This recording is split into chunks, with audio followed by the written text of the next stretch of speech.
acara kita sama kakak kita yang kece-kece, yang eh, oke-oke. Eh, Salawat dan salam kita haturkan kepada Rasulullah Sallallahu Alaihi Wasallam. Sebelumnya kita mau perkenalkan diri dulu. Saya Ali Udin sebagai MC dan rekan saya Arsita, saya bukan MC, saya menemani Ali saja. Kalau Ali ada kesalahan jaringan gitu ya, baru saya MC kedua kali ya, MC kedua gitu. Aku MC 1, kamu MC 2 aja deh. Ya, ya. MC 2. Baik, pada malam hari ini nih kita ada acara itu namanya acara traktir ya. Traktir itu traktir yang ditraktir sama teman-teman itu ya, yang dibayarin makanan itu ya. Atau traktir itu apa sih, Sita? Traktir ya, tadi kamu bilang betul, Kuli. Mentraktir teman-teman yang biasa kita tahu. Tapi kalau untuk acara malam ini spesial, bukan itu traktirnya. Traktirnya itu tanya Terus senior apa dong traktir yang ini pada malam hari ini? Nggak nyambung kita berdua, jaringannya Lola. Jadi traktir itu adalah tanya senior angkatan 60 tentang tugas akhir. Itu Ali. Oh, jadi nanti kita sharing-sharing gitu ya sama kakak-kakak angkatan 60 tentang tugas akhir. Mudah-mudahan acara kita pada malam hari ini bermanfaat ya. Mungkin kita sapa dulu ya kakak kita pada malam hari ini. Halo Kak Ferdi, halo Kak Rifki, halo Kak Salsabila dan Kak Finanda. Mungkin kita bisa berikan reaction dulu untuk kakak kita. Raise hand, reaction kali. Ya, reaction terserah deh, mau reaction apa aja. Oke. Oke. Okay. Baik, sebelum acara inti mungkin kita perkenalan dulu kali ya, Sita. Perkenalan dulu ya. Kita mau tahu lebih dalam gitu. Oh, belum, Li. Kita. Kayaknya kamu kelewatan. Belum ya? Oh iya, kita doa dulu ya. Doa dulu ya. Oke. Baik, mungkin kita doa dulu, guys. Dulu. Sebelum kita mulai acara kita pada malam hari ini, ada baiknya kita sama-sama berdoa menurut agama dan keyakinan kita masing-masing. Kita berdoa dalam hati, berdoa dipersilakan.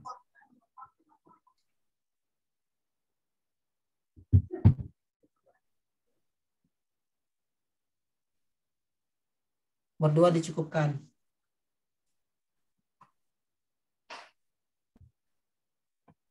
Oke, selanjutnya udah berdoa, alhamdulillahirobbilalamin.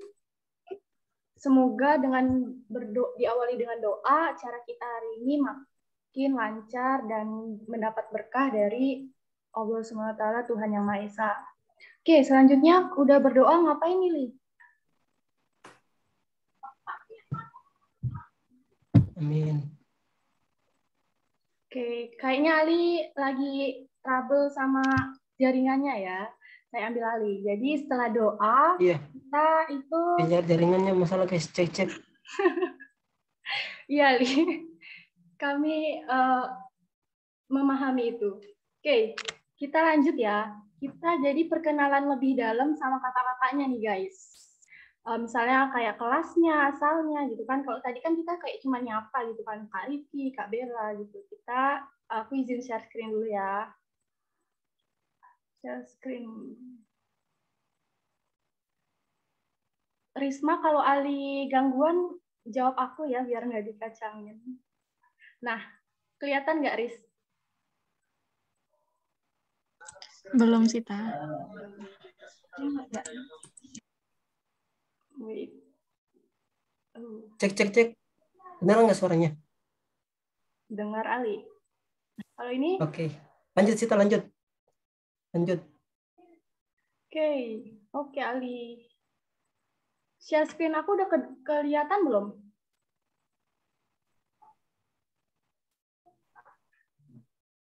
Halo? Udah. Udah ya? Siapa yang menjawab tadi? Nah, terima kasih.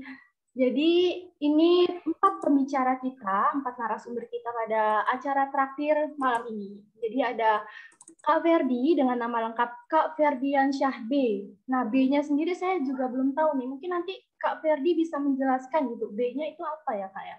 Jadi Kak Ferdi ini dulunya dari kelas 3D31, asal daerahnya dari Sinjai, Sulawesi Selatan, dan di bagian PKL-nya itu kakaknya adalah anggota analisis, guys. Oke. Selanjutnya kita ke narasumber kedua ya. Saya perkenalkan. Tadi kita udah tahu nih mukanya Kak Rifki. Jadi Kak Rifki ini memiliki nama lengkap Kak Muhammad Rifki Wardana. Dulunya kakaknya ada di kelas 3D32. Asal daerahnya dari Palu, Sulawesi Tengah. Terus kakaknya itu adalah koordinator kuesioner. Berarti yang koordinator kuesioner itu yang gimana itu, Kak? Kayak menentukan soalnya itu multiple choice atau gimana gitu ya, Kak ya? Nantilah kita bicarakan. Asik. Oh, ya. Tahan-tahan. Oke, selanjutnya ada Kak Bella sama Kak Nanda. Mungkin Ali mau memperkenalkan mereka nih. Halo, Ali. Apakah jaringan Anda sudah baik? Mana Ali ini? Hilang kah?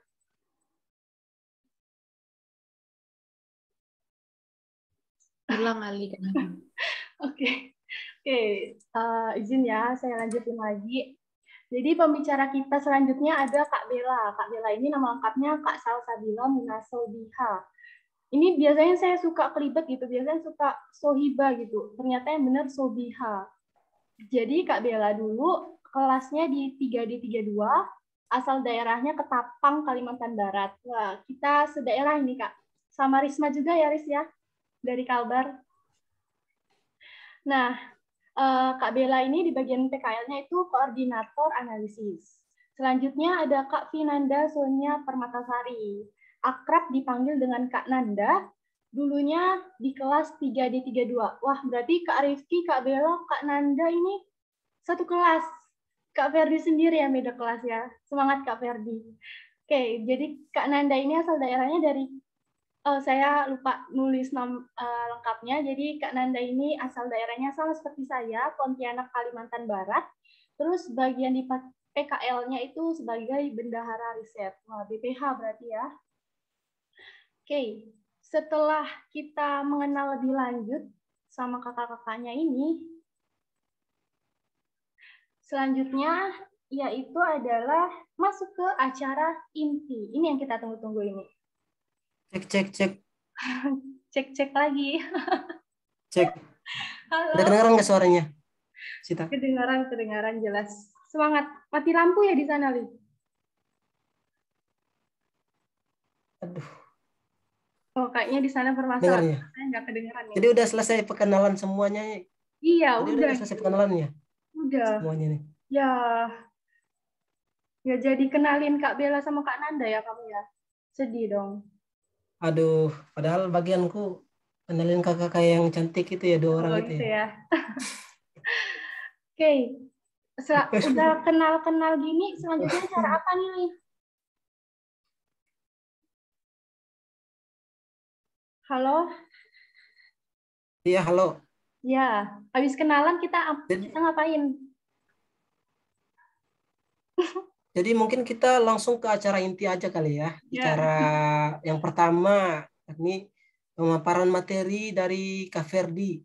Jadi nanti Kak Ferdi akan memaparkan atau mempresentasikan sedikit materi tentang tugas akhir.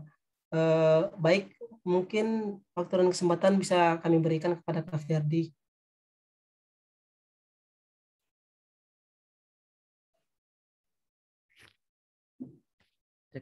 Halo. Masuk nggak? Ya, masuk. Sip, masuk, Kak. Share screen-nya. Baiklah, pertama-tama saya ini dulu ya. Pembukaan dulu. Assalamualaikum warahmatullahi wabarakatuh. Selamat malam semuanya. Udah kenal lah ya. Tadi udah dikenalin juga. Langsung aja. Mungkin yang bakal aku sampaikan ini atau materi yang bakal aku sampaikan ini lebih ke nggak terlalu ini ya. Lebih ke hal-hal yang mungkin kalian nggak mungkin dapat di pas kuliah umum dari kampus, karena untuk pemberitahuan terkait tugas akhir sendiri itu juga sebenarnya udah bakal dikasih tahu sama prodi D3. Tapi apa yang kita mungkin saya sendiri dan teman-teman yang lain bakal kasih itu terkait dengan mungkin tips-tips atau enggak persiapan apa aja sih yang mungkin aja nggak semua kan yang disampaikan sama dari prodi. Jadi lanjut aja untuk slide berikutnya.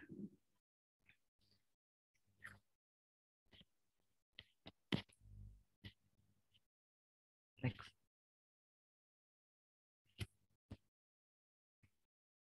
Nah, yang pertama terkait mekanisme pemilihan dosbing. Nah, untuk D3 sendiri di tahun lalu itu untuk pembagian dosbingnya itu berbeda dengan D4. Kalau D4 itu disuruh mengajukan 2 proposal, kemudian dibagikan dosbing. Nah, kalau D3 itu dosbingnya udah dibagikan gitu. Jadi nanti kalian kan dapat kuliah umum gitu dari prodi. Nah, sekitar 1 minggu 2 minggu dari situ bakal muncul nama dosbing di Sipadu. Jadi nggak ada pemberitahuan kayak email gitu, nggak ada. Jadi siapa yang ngecek Sipadu biasanya tuh bersamaan dengan D4 dibagikan dosbing biasanya ya, tapi kurang tahu timelinenya sekarang. Kalau D4 itu sistemnya dia mengajukan proposal, terus tiap proposal itu ada dosen yang diajukan sebagai pembimbing. Jadi mungkin kalau D4 itu kayak bisa ngincer dosbing idaman gitu kan ceritanya. Tapi kalau D3 itu ya pasrah gitu dapat dosbingnya siapa. Tapi nanti kok semua dosbing harusnya baik sih kok. Oke, next dulu.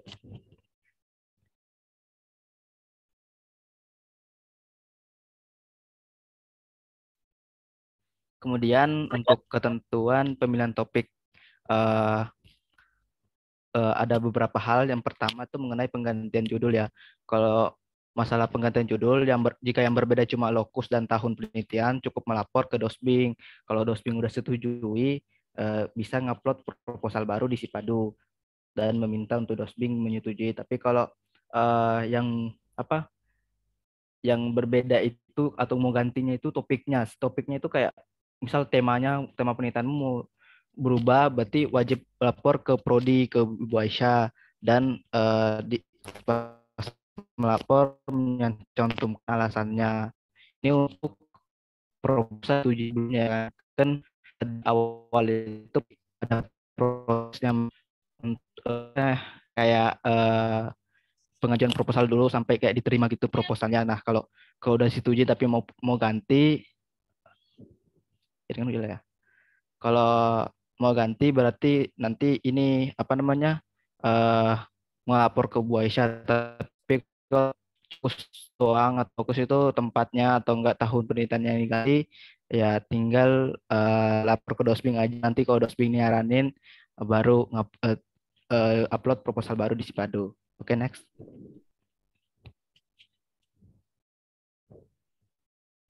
Nah, ini ada beberapa hal yang perlu kalian garis bawahi.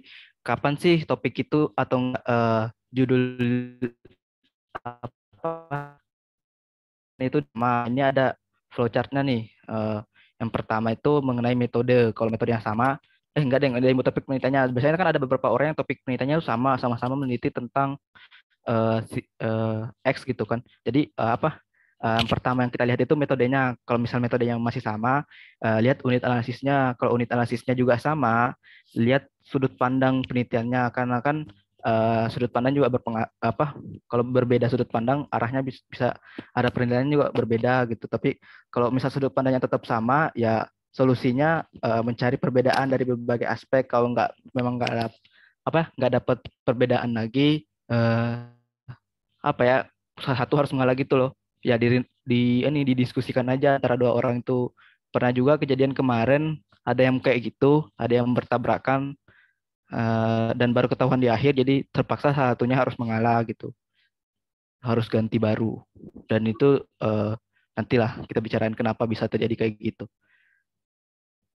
Oke, mungkin lanjut. Nah, bagaimana sih alur pembuatan tugas akhir itu sendiri? Nah, yang pertama itu pembuatan proposal. Nah, pembuatan proposal ini biasanya dilakukan dilakukan setelah dibagikan dosbing. Ada pengumuman dari prodi gitu kan.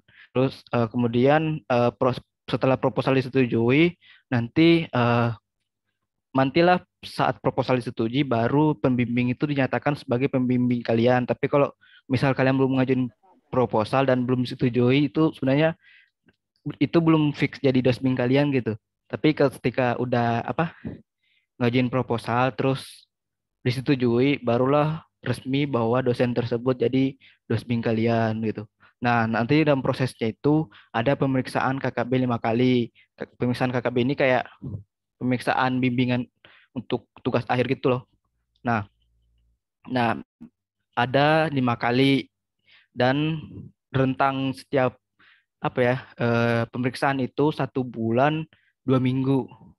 1 bulan 2 minggu untuk 1 kali pemeriksaan. Jadi dari 1 bulan 2 minggu itu dua bimbingan efektif, karena tiap dosen itu berbeda untuk ngasih bimbingannya. Istilahnya tanda tangan lah. Kalau di kampus lain itu biasanya orang bilang ngasih tangan, tapi kalau kita itu kayak bimbingan gitu, efektif. Karena ada dosen yang kayak yang penting kita nge-zoom itu udah dianggap bimbingan, tapi ada juga yang kayak harus sesuai target dari dosennya baru dikasih tanda tangan gitu. Nah, untuk bimbingan ini sendiri minimal 10 bimbingan sebagai syarat menuju seminar gitu. Terus nanti ada seminar tugas akhir ya, yang kayak kemarin lah, mungkin kalian punya cutting gitu. Kalau enggak ya seminar itu kayak ya kita jelasin bagaimana isi penelitian kita. Mungkin kalau udah pernah belajar TPKI kayak gitu-gitu, yang di akhir itu yang kayak yang kelompok itu nggak salah ya kan, sama kan, harusnya kelompok juga kan, yang sampai presentasi itu kayak gitulah seminar itu. Dan pesertanya juga mahasiswa yang ditunjuk gitu, yang kayak yang bertanya juga ditunjuk dari prodi.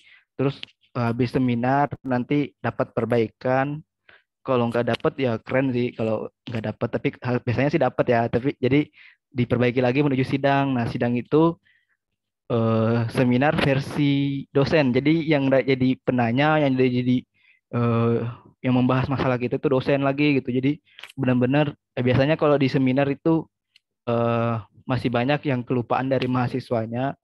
Nanti di sidang itu baru diulik sama dosennya. Jadi tergantung juga sih, ada juga kan beda-beda tiap dosen cara mengujinya atau sidangnya gitu. Nah, setelah sidang tugas akhir nanti nyatakan lulus. Kalau ada perbaikan diperbaiki gitu, ada batasnya. Kalau kemarin kami 10 hari kalender untuk perbaikannya. Terus nanti juga dinyatakan kalau udah selesai itu nanti dikumpulin. Habis itu udah tenang, nggak ada kerjaan lagi. Next. Nah, cara memperoleh data. Nah, ada 2 cara untuk memperoleh data. Nah, yang pertama data primer, yang kedua data sekunder. Kalau D3 kemarin itu sebenarnya di awal pas webinar kuliah umum dari kampus itu, dari prodi, udah disaranin usahakan menggunakan data sekunder. Data sekunder itu bisa melalui 3 cara. Ada melalui SPD yang sering kakak yang lain lakukan, itu kayak mengirim SPD format SPD kayaknya udah pernah dikirim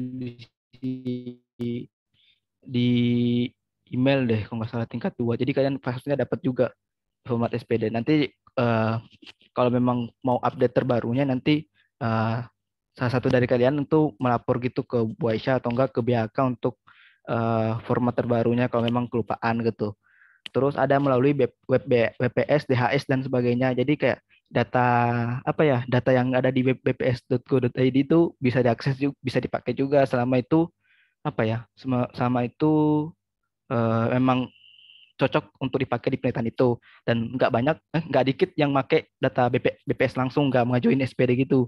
Ada juga DHS itu untuk SDKI ya, karena untuk mengambil data SDKI itu nggak bisa melalui bukan nggak bisa sih, kayak nggak ada di Silastik. Kalau yang SPD itu kan biasanya yang datanya ada di Silastik itu sumber data BPS. Mungkin ada yang udah pernah buka, ada juga yang belum pernah. Nanti coba cek aja. Nanti Silastik kalian login pakai akun Sipadu, pakai email STIS, nanti terdeteksi sebagai mahasiswa STIS. Nah, biar nanti ketika mau minta data gratis gitu, nggak bayar. Kalau sebenarnya kan kalau orang lain itu di luar non BPS itu bayar kalau minta ambil data. Terus ada fossil cutting. Fossil cutting ini biasanya data-data SDKI. Kayak kemarin kami dapat data SDKI di awal dulu. Jadi kayak kami yang dapat data SDKI kayak kita semua kan dapat gitu kan. Terus yang udah mulai mikirin nih apa aja topik-topik yang bisa muncul dari survei demografi dan kesehatan Indonesia itu. Terus untuk data primer sebenarnya ada ribet lah karena nggak disaranin kan karena emang ribet. Tapi Kak Rifki pakai data primer kok jadi dan buktinya selesai juga. Tapi nanti lah dikasih tipsnya sama Kak Rifki untuk data primer ya. Oke, lanjut. Nah, kemudian membahas plagiarisme dan bimbingan online. Nah, batas plagiarisme itu sendiri 30%, tapi kemarin yang daftar seminar nasional, saya dapat info ternyata 25%. Jadi, kalau dari Prodi kemarin terakhir itu dari kenanya ke Waisyah 30%, tapi untuk yang masuk Semnas, tahu kan Semnas itu yang ya kemarin disuruh daftar paper itu. Nah, itu katanya harus 25%, nggak boleh. Karena ada yang 38 masih disuruh revisi gitu. Plagiarisme itu diceknya pakai akun pribadi atau enggak melalui Dosbing. Nah, kalau kemarin kami yang D360 itu ada beberapa orang yang kayak patungan gitu untuk beli akun pribadi. Nanti jasanya itu ditawarin ke semua mahasiswa yang pengen dicek. Nanti tinggal PC aja ke aku dan ada temanku juga kemarin untuk apa ya untuk ngecek plagiarisme. Tapi kalau mau melalui Dosbing sebenarnya Dosbing punya gitu untuk akun apa Turnitinnya melalui Turnitin gitu. Terus untuk bimbingan online, nah prosedur bimbingan online ini sesuai dengan Dosbing masing-masing. Kalau ada Dosbing yang bimbingan online itu harus pakai PPT kayak jelasin apa aja sih perkembangannya selama beberapa hari terakhir. Kalau saya sendiri kebetulan Dosbing saya itu orangnya santai, saya pakai kaosan pun nggak apa-apa gitu. Tapi nggak boleh ditiru sebenarnya, harusnya minimal pakai PDA atau enggak kemeja gitu kan. Tapi kemarin saya tidak mempermasalahkan ketika saya kaosan. Dan ada juga yang kayak apa ya, nggak perlu zoom gitu, yang penting ngirim progres udah dianggap bimbingan efektif. Jadi tergantung Dosbing masing-masing. Nanti kakak-kakak ini 3 orang ini bisa cerita gitu gimana mereka bimbingan online-nya kayak gimana gitu. Karena Rifki sendiri tuh kan sempat bimbingan offline. Jadi pokoknya tanya-tanya aja ke Rifki. Kak Rifki tuh banyak info. Oke, udah kayaknya. Oh iya, ini tips and trick. Ini dari saya ya. Berdasarkan ya sendiri. Jadi yang pertama, yang utama mungkin cari partner ya. Partner ini bisa lawan jenis, bisa teman-teman yang kayak teman kumpulan belajar gitu. Karena apa ya? Kebanyakan itu mahasiswa kalau punya masalah suka dipendam sendiri, apalagi masalah skripsi gitu.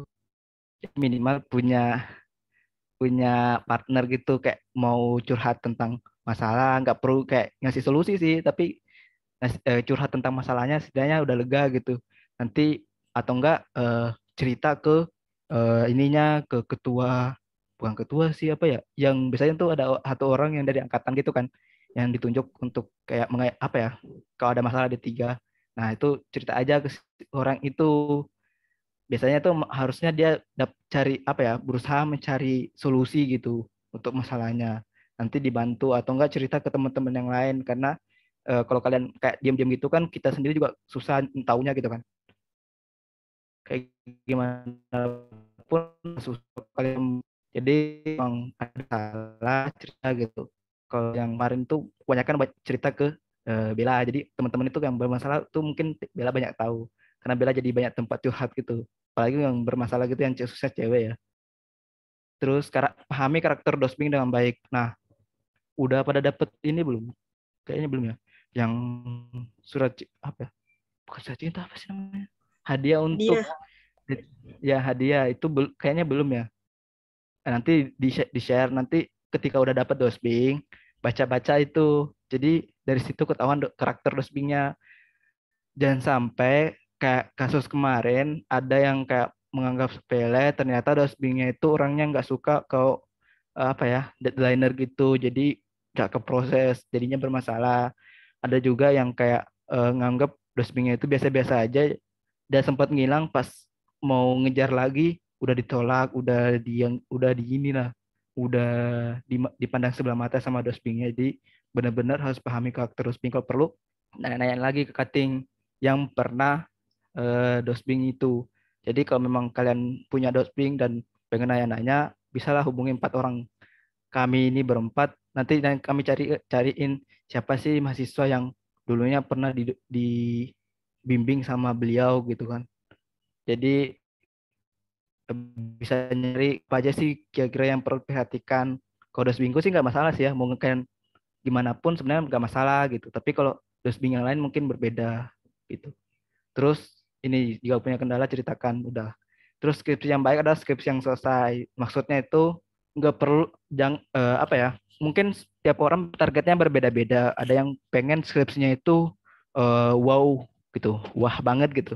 Ada juga yang penting selesai. Tapi apapun tujuan kalian, usahakan minimal kalian punya minat gitu loh untuk apa ya?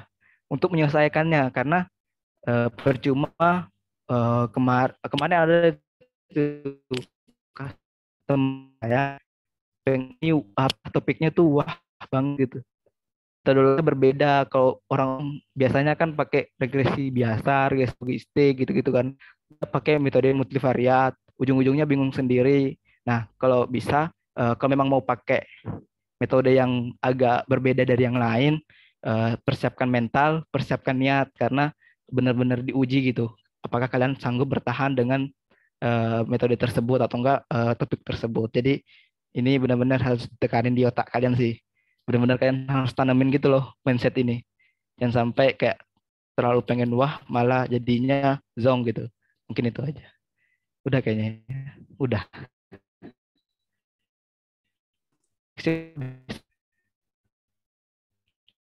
Mungkin dulu untuk Baik, hal-hal yang bisa saya sampaikan. Mungkin nanti kalau ada pertanyaan silakan tanyain gitu. Terima kasih. siap Kak. Terima kasih Kak. Mungkin kita kasih reaction tepuk tangan dulu ya untuk Kak Ferdi.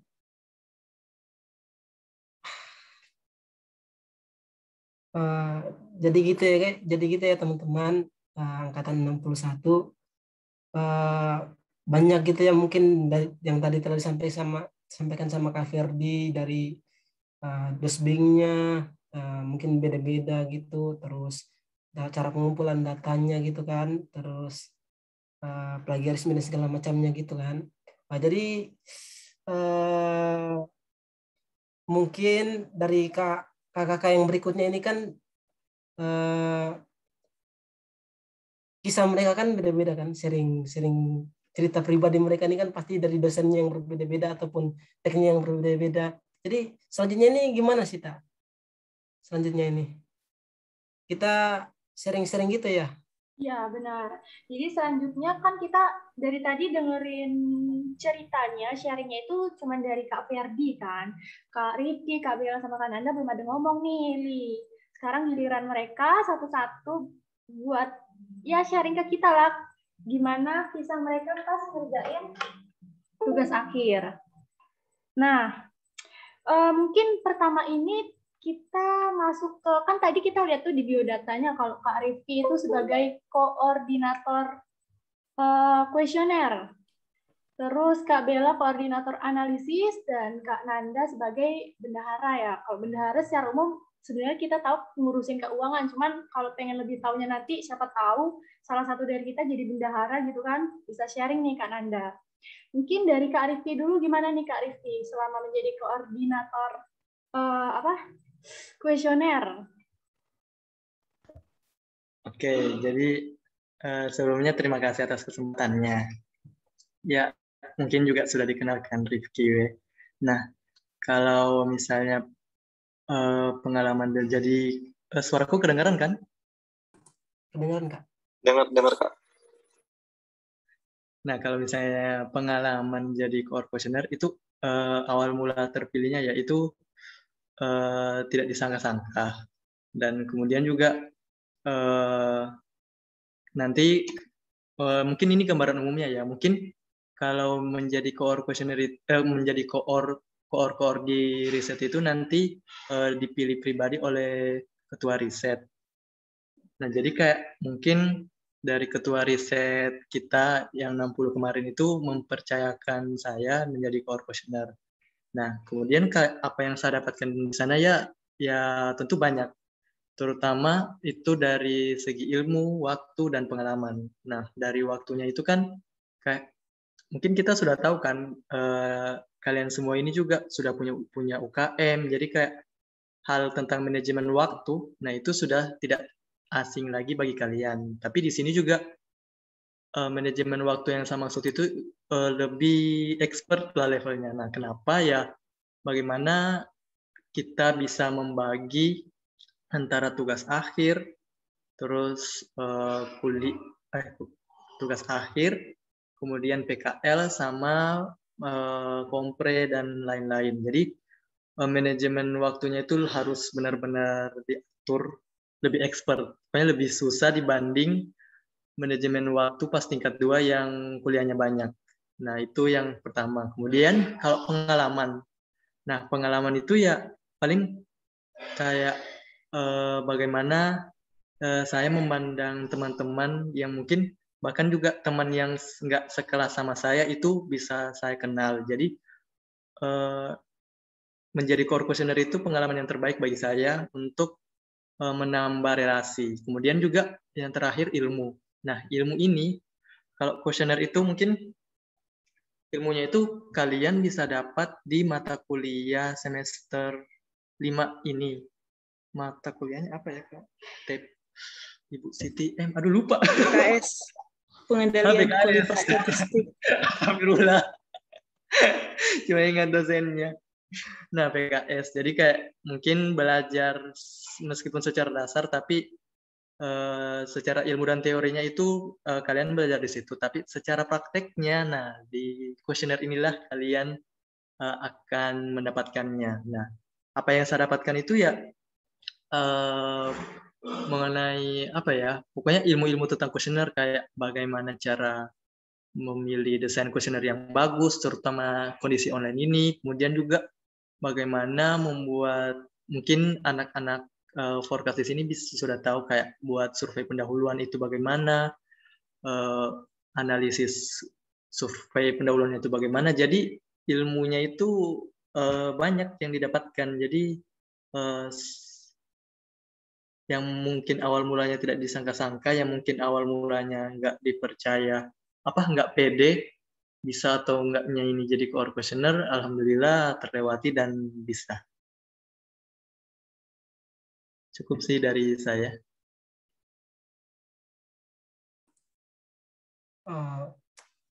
Ternyata banyak ya pengalaman kakak di bagian core questioner gitu ya kak.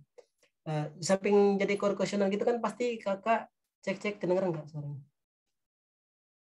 Iya kedengeran. Kan kakak tadi kan udah dijelasin juga kan sama Kak Ferdi kan persiapan tugas akhirnya itu kan beda-beda kan dari dosen pembimbingnya, dari tadi sempat disampaikan Kak Ferdi juga itu dari tekniknya itu mungkin kakaknya pakai data primer atau gimana gitu.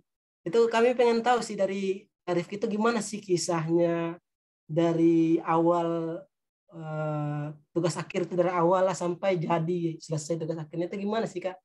Bisa Kak Rifki ceritain gitu biar bisa jadi referensi buat kami, bisa buat ilmu buat kami Kak.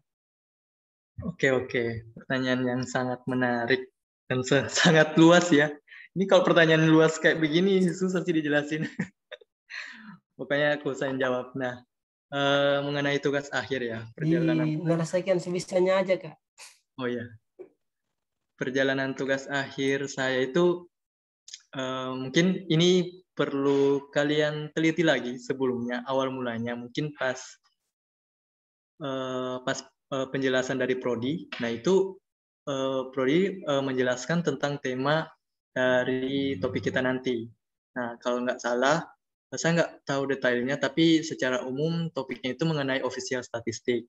Nah, tapi salahnya saya yaitu saya nggak perhatikan. Jadi waktu pengajuan proposal itu saya mengajukan 3 topik.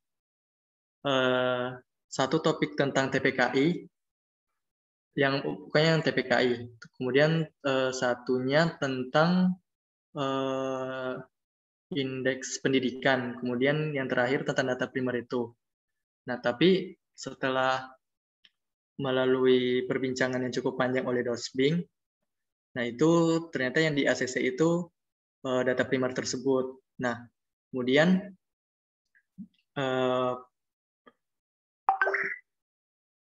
pokoknya kalian harus baca teliti lagi tema apa tahun ini. Pokoknya itu kesalahan dari saya karena yang diambil data primer seharusnya nggak boleh, seharusnya dari Ofstat.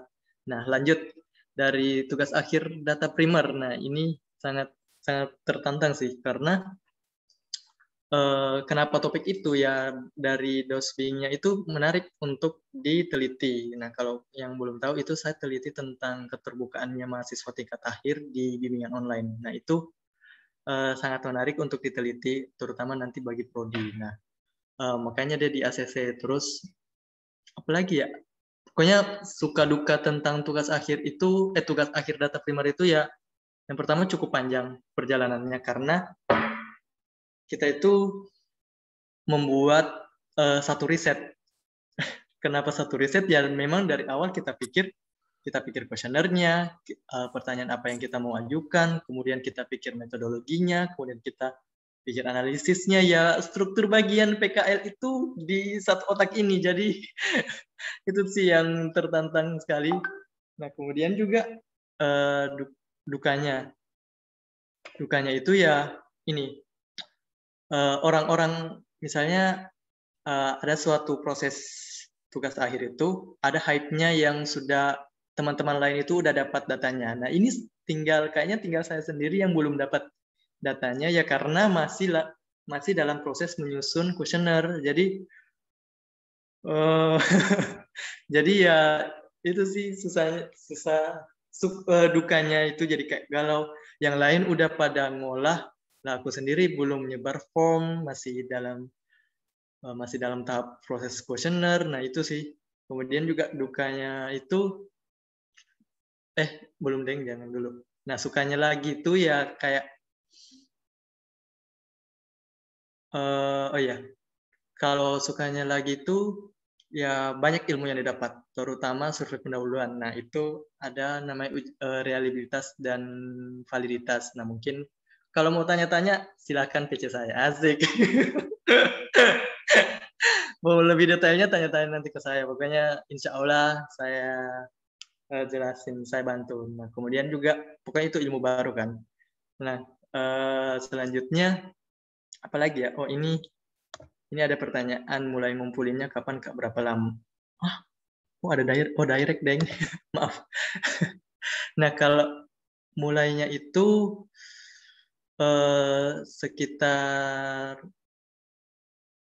pokoknya kan dosen pembimbingku itu kan tipikal dosen yang mulai dari bab 1. Karena memang dosen-dosen itu berbeda-beda kan, ada yang dari langsung olahnya. Nah, ini saya dapat yang dari bab 1. Jadi saya ngerjain dulu bab 1, bab 2 yang harus memperkuat masalahnya.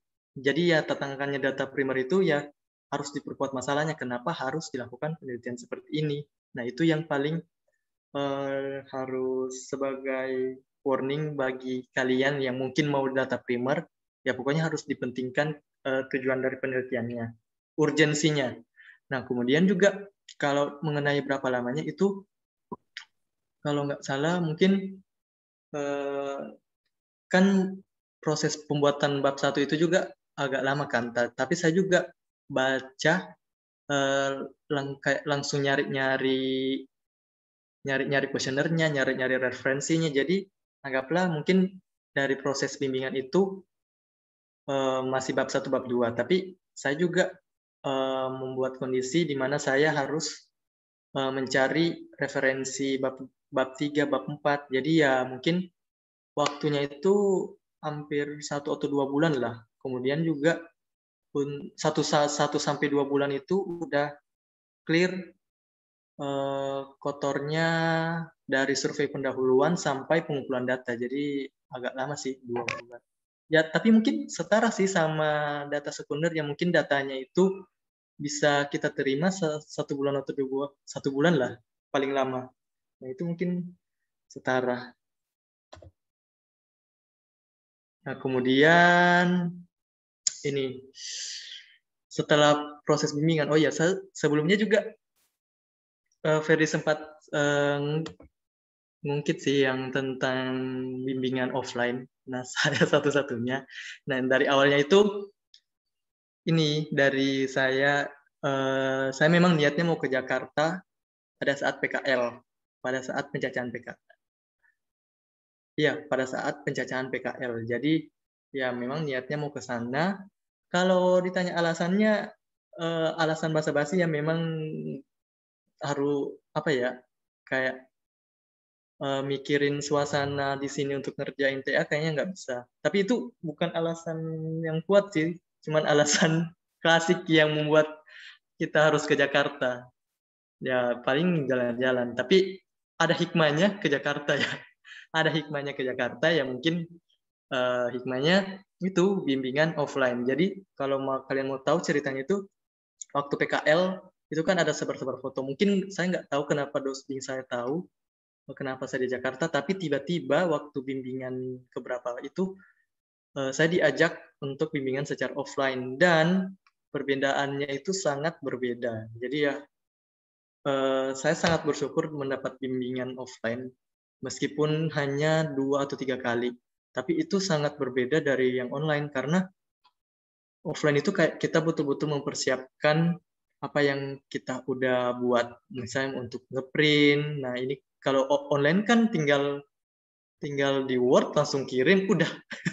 Nah, ini pokoknya persiapan mental, persiapan waktu, persiapan ke kampus. Nah, itu feel-nya beda sih. Nah, terus juga dalam proses bimbingannya itu ya banyak banget masukan dari dosbing yang kalau antar Zoom saja itu bimbingannya paling efektifnya dosbingnya yang ngoreksi ini salah. Terus kita cuma iya. Nah, di sini tuh kayak kita saling bertukar pikiran. Saya dengan dosbing itu saling bertukar pikiran. Jadi ya sangat berbeda effort yang kita dapetin antara bimbingan online sama offline. Kemudian apalagi ya?